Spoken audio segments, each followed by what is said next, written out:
시간이 다가 아니다. 오래된 사이보다 깊은 사이. 어릴 적부터 알고 지낸 친구가 있습니다. 한때는 그 친구 없으면 세상이 멈출 것 같았죠. 같이 학교 다니고 밤늦게까지 전화하고 서로의 비밀을 나누던 시절이 있었어요.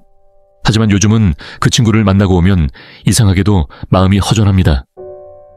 왜 이렇게 대화가 공허하지?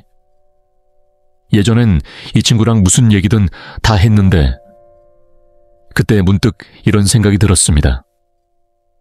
아, 우리는 여전히 오래된 사이지만 이젠 깊은 사이는 아닐지도 몰라. 중년에 접어들며 관계가 변한다는 걸 느끼게 돼요.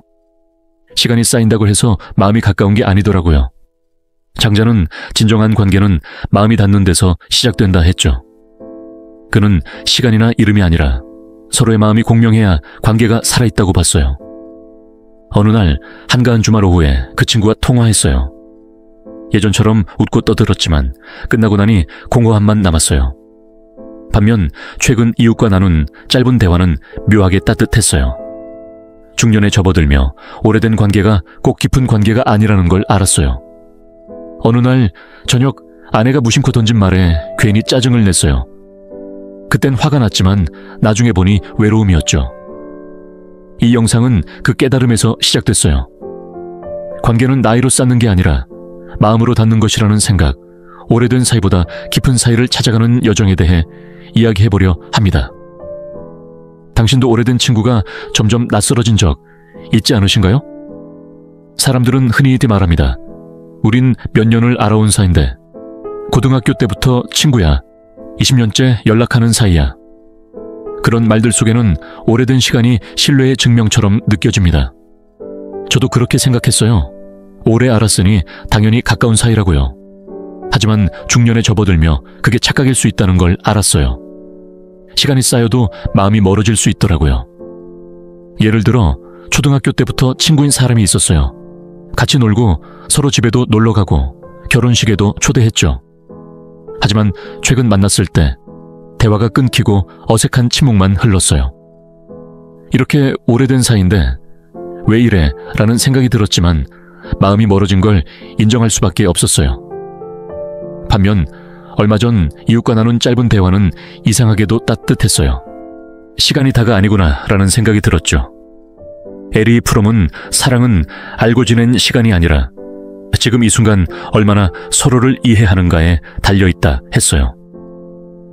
그는 관계의 깊이가 시간의 길이에 있지 않다고 봤죠. 중년에 접어들며 오래된 관계가 주는 착각을 깨달았어요. 어느 날 오랜 친구와의 통화 후 공허함을 느끼며 오래된 편지를 꺼냈어요. 그때의 추억은 따뜻했지만 지금의 우리는 멀어져 있었어요. 장자는 시간은 마음을 보정하지 않는다 했죠. 당신도 오래된 관계가 당연히 깊을 거라 착각한 적 있지 않으신가요? 중년이 되면 사람과의 관계가 자연스럽게 줄어듭니다. 바쁘기도 하고 더는 애쓰고 싶지 않은 감정도 생기죠. 예전엔 친구들과 자주 만나고 연락도 자주 했지만 이제는 그럴 에너지가 줄었어요. 그런데 그 와중에도 새로운 관계에서 뜻밖의 위로를 받을 때가 있습니다.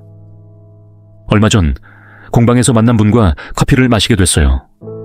처음 뵌 분인데 대화가 너무 편하고 깊었어요. 슬며시 사실 요즘 좀 외로워요 라고 말했더니 그분이 아무 말 없이 고개만 끄덕였죠. 그 순간 몇십 년 알던 친구에게도 하지 못한 말을 그분에게 하고 있는 저를 발견했어요. 집에 돌아와 생각했어요. 이게 뭐지? 이렇게 짧은 만남이 왜 더 깊게 느껴지지? 장자는 마음이 닿는 관계를 말했죠. 그는 시간보다 공명이 중요하다고 봤어요. 그날 깨달았어요. 관계는 오래된 기억보다 지금의 마음이 더 소중하다는 걸. 중년에 접어들며 오래된 사이보다 깊은 사이가 필요하다는 걸 알았어요. 어느 날 저녁 동료 모임에서 만난 새로운 사람과 나눈 대화도 그랬어요. 오래된 친구와는 추억만 떠올랐지만 그분과는 지금의 마음을 나눴어요.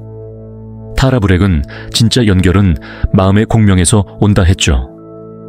어느 주말 아내와의 대화에서도 비슷한 걸 느꼈어요. 오랜 세월보다 그 순간의 진심이 더 가까웠어요. 당신도 새로운 만남에서 깊은 위로를 받은 적 있지 않으신가요? 가끔은 오래된 친구보다 낯선 사람에게 더 마음이 편할 때가 있어요. 왜일까요? 오래된 관계에는 이 사람은 나를 이렇게 생각하겠지, 이 말 하면 예전처럼 흘러가겠지 라는 무언의 틀이 있어요. 예를 들어 어릴 때부터 친구였던 사람과 만나면 늘 똑같은 얘기만 하게 되더라고요. 그땐 이랬지 하며 웃지만 지금의 내 마음은 말하지 못했어요. 그 틀이 나를 묶었어요. 반면 새로운 사람 앞에서는 내가 지금 어떤 사람인지를 있는 그대로 보여줄 수 있는 자유가 있죠. 얼마 전 공원에서 만난 이웃과 잠깐 이야기를 나눴어요. 요즘 좀 힘들어요 라고 툭 꺼냈는데 그분이 저도 그랬던 적 있어요 라며 조용히 웃었어요. 오래된 친구라면 너답지 않다고 했을지도 모르는데 그 낯선 순간이 더 따뜻했어요. 어느 날 동네 카페에서 만난 낯선 사람과 나눈 대화도 그랬어요. 오래된 틀 없이 지금의 내가 보였죠. 장자는 진정한 관계는 이름이 아니라 마음이 닿는 데서 시작된다 했죠. 그는 시간의 틀이 아니라 마음의 자유가 관계를 만든다고 봤어요. 칼 융도 관계는 과거의 그림자가 아니라 현재의 공명이라 했어요. 중년에 접어들며 낯선 사람에게 마음이 더 놓이는 이유를 알았어요. 오래된 틀 대신 새로운 공감이 필요했기 때문이에요. 어느 날 아내와의 오래된 틀 속 대화보다 낯선 이웃과의 짧은 말이 더 따뜻했어요. 당신도 낯선 사람에게 더 편안했던 순간 있지 않으신가요? 그럼 어떻게 해야 깊은 관계를 만들 수 있을까요? 그건 용기에서 시작됩니다. 먼저 말 걸어보기, 감정을 숨기지 않기, 나의 약한 부분을 보여주기, 질문을 던지기, 침묵을 피하지 않기. 오래된 친구와는 기억을 공유하지만 깊은 사람과는 감정을 공유합니다. 중년에 접어들며 기억보다 감정이 필요한 나이라는 걸 알았어요. 얼마 전 동료 모임에서 처음 만난 사람에게 요즘 좀 지치네요 라고 꺼냈어요. 어색할까 걱정했지만 그분이 저도 그래요 라며 웃었죠. 그 용기가 깊은 대화를 만들었어요. 반면 오래된 친구와는 옛날 얘기만 반복하며 감정을 숨겼어요. 타라 브렉은 용기는 마음을 여는 첫걸음이라 했어요. 그녀는 관계의 깊이가 감정을 나누는 데서 온다고 봤죠.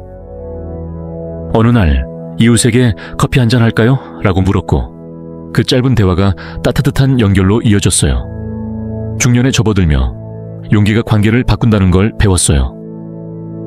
오래된 친구와 통화하며 요즘 좀 힘들어 라고 했더니 그럴 때도 있지 라며 넘겼어요. 하지만 새로 만난 공방 친구는 조용히 듣고 나도 그랬어 라며 손을 잡아줬어요. 풀어문 깊은 관계는 용기와 진심의 결과라 했죠. 어느 주말 아내에게 나 요즘 외로워라고 했더니 처음엔 어색했지만 깊은 대화로 이어졌어요. 당신도 용기를 내 깊은 관계를 시작해본 적 있지 않으신가요? 이제 관계를 시간으로만 재지 않으려 합니다. 얼마나 오래 알고 지냈느냐보다 지금 이 순간 얼마나 마음이 닿아 있느냐가 더 중요하니까요. 중년에 접어들며 오래된 사이보다 깊은 사이가 소중하다는 걸 알았어요. 장자는 마음이 닿는 관계를 말했고 프롬은 지금의 이해를 강조했죠. 그 깨달음이 나를 자유롭게 했어요. 어느 비오는 밤 오래된 친구와의 통화를 떠올렸어요. 공허했지만 새로 만난 이웃과의 대화는 따뜻했어요. 오늘의 사색의 등불 한마디는 긴 시간보다 짧은 진심이 더 깊은 관계를 만든다입니다. 지금 당신에게 마음이 닿는 사람이 있나요? 혹시 오래됐지만 멀어진 관계가 있다면 그건 추억으로 남겨도 괜찮습니다. 지금 이 순간 당신과 진심으로 연결되는 사람을 소중히 해주세요. 사색의 등불이 함께하겠습니다. 좋아요와 구독, 댓글로 당신이 경험한 깊은 사이의 이야기를 들려주세요. 우리는 여전히 좋은 관계를 만들 수 있습니다.